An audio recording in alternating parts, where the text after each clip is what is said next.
kumikinang. Nicole Ayala and Diego Bandido.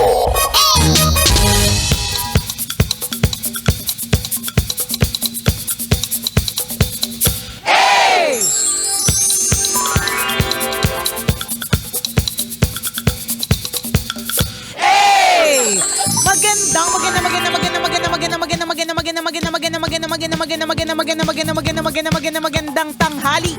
Kumikinang na ulo, Diego Bandido. Kumusta ka naman?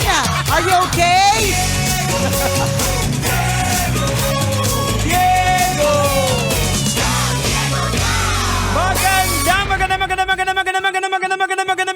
Magandang tanghali! Kumikinang ina!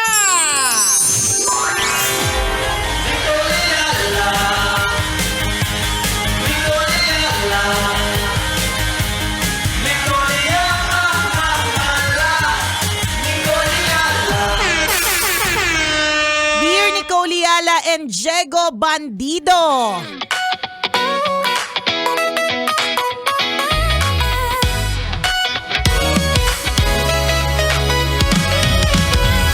Hello po sa inyo and Happy Easter pa rin po. Question. Nagtitingin-tingin po kasi talaga ako ng mga paraan para maging healthy. And I realized habang nagbabasa ako, parang lahat na lang ng bagay ay bawal kainin. Paano po yun? Parang hindi naman pala masaya maging healthy. What are your thoughts on this? We're not healthy. So we do not have thoughts. Kaya nga, PWD kami. Oo, hindi kami healthy, so wala kaming thoughts.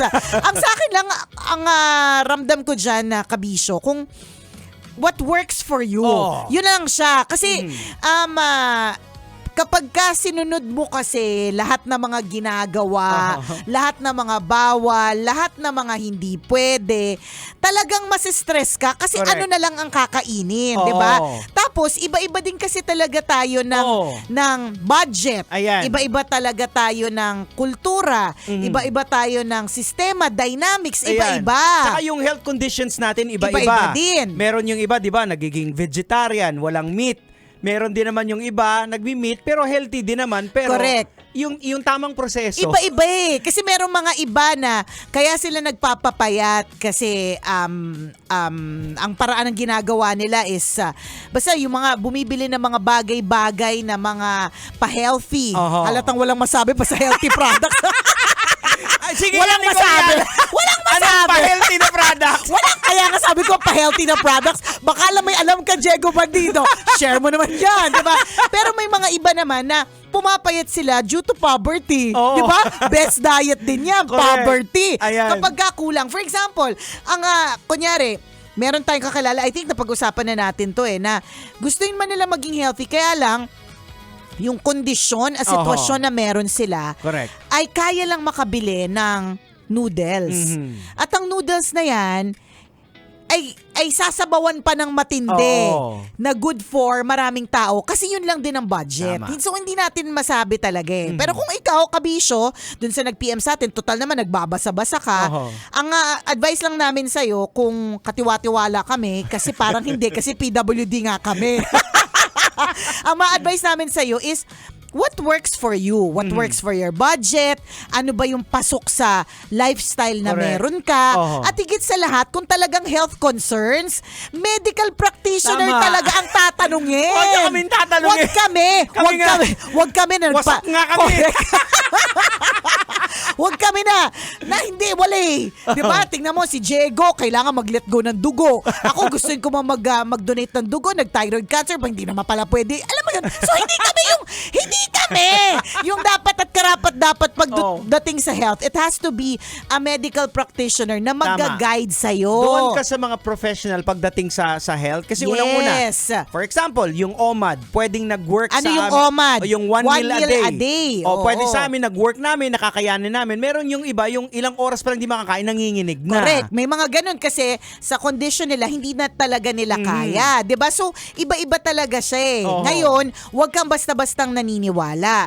Dahil nandyan ka rin na rin lang naman sa internet, i-double check mo at i-triple check ilan na ba. Parang kumbaga sa ano yan, kumbaga sa produktong bibilhin online, titingnan mo muna yung reviews. At Tama. yung reviews na titingnan mo, AI generated lang ba ito? Ayan.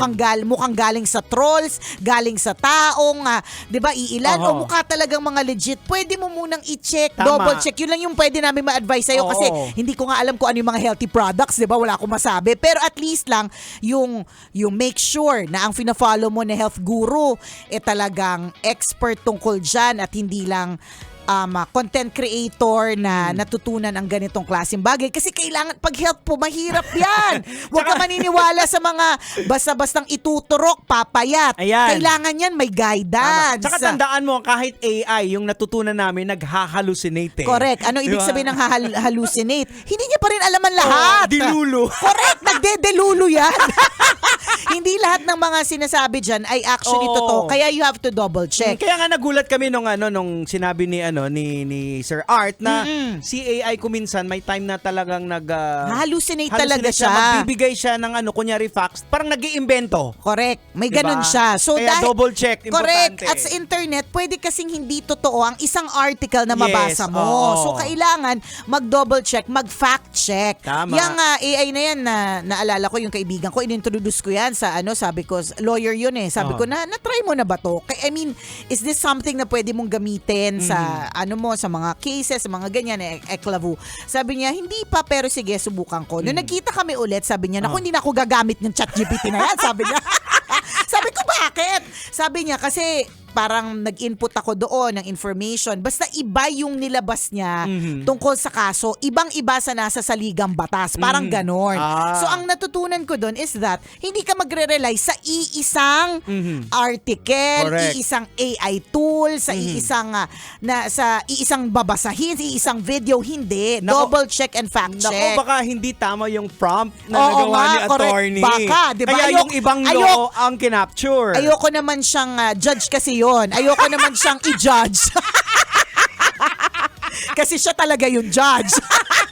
Pero parang the one time na try niya tas iba yung lumabas, totally different from yung real. Nag step back. Kumbaga parang teka lang. Hindi talaga lahat pwedeng sa isang source lamang. So in other words, ba't namin kinikwento yan? Kasi para ikaw din, double check ka lang din. Hindi porke nakita mo kunyari, ano healthy na gusto mo, pa-healthy na magpapalaman, pa-healthy na magkaka-abs, pa-healthy na magpapapayat. So, hindi porke nakita mo na may abs na ang isang artista, hindi natin alam, dati na po siyang may abs, di ba? Hindi, tsaka baka may Diba? ginagawang dyan eh. Correct. Di ba may mga turok sila Machine. sa yan. Kahapon lang pumunta ako sa sa Skinny Bay Aesthetic. Meron na sa akin pinatry na machine. It's called Zionic.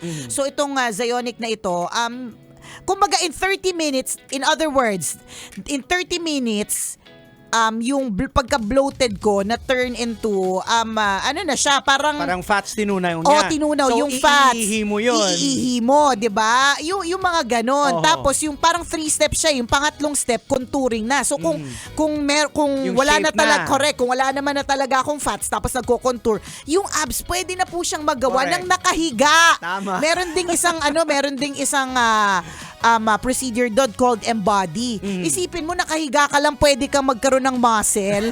Ganun na po yung ganun na po yung teknolohiya ngayon, Ayan. 'di So ba? kung may nakikita kang nag-i-endorse na may abs, tapos eto yung iniinom ko. Correct. Ayan. Double check ka muna. Double check mo. 'Di ba? And it's important na yung ifa-follow mo, 'di ba? Ito yung kahalaga ng pagkakaroon ng mga influencer.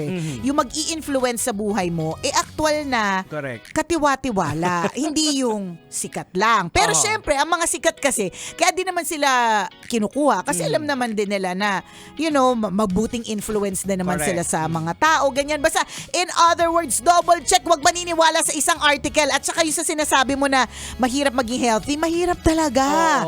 Sa totoo, kapag halimbawa nagpa-blood chem ka, tapos lahat na pina-check mo, ang Mataas. una namang sasabihin ng doktor, lifestyle change Yes. Bago niya sabihin na, gamutin na natin yan agad-agad.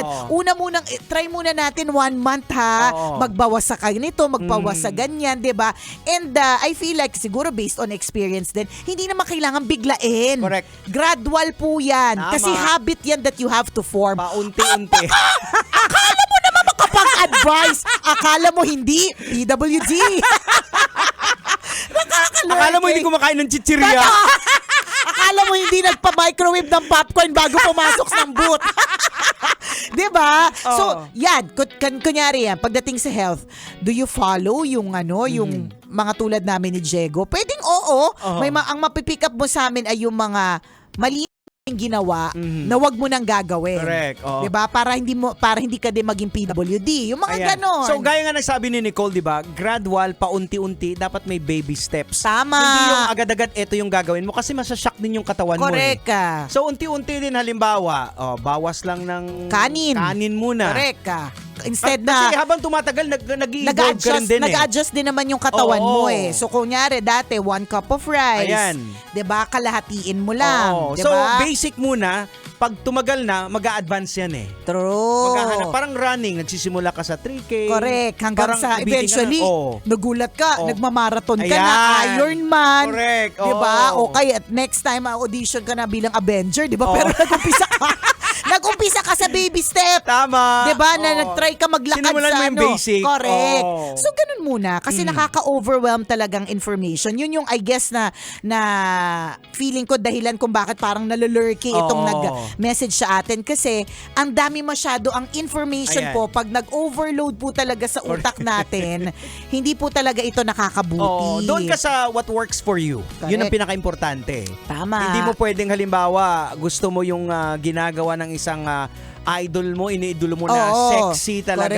Correct. Gagawin mo agad-agad yun. At saka hindi rin ganun yung effect sa'yo, di ba? Oo. Parang ito yung reminder sa akin, sorry kung hindi ka makaka-relate dito, Diego, ng mga kaibigan ko nag-work sa mga salon. Okay. ang lagi nilang sinasabi sa akin, sabihin mo naman sa followers mo na hindi porke ang gusto nilang gayahin na hairstyle for example Yung ni sa picture, Marian no? Rivera, magiging ganun din ang itsura nila. Kasi iba yung texture ng hair ni Marian Rivera Oo. sa texture ng hair nila. Tama. In other words, iba-iba kasi talaga. Correct. May mga buhok kasi, usapan buhok. Oo. May mga buhok na talagang pag kinulot mo, maganda yung kanyang Correct. pagkakulot. Meron May mga naman iba, din na manipis, hindi kakayanin. So, iba-iba talaga. Hindi Oo. porke, nag-work sa kanya, mag-work din sa akin. Oo. Try mo lang. Correct. If it works, edi good for you. Oo. If not, try another.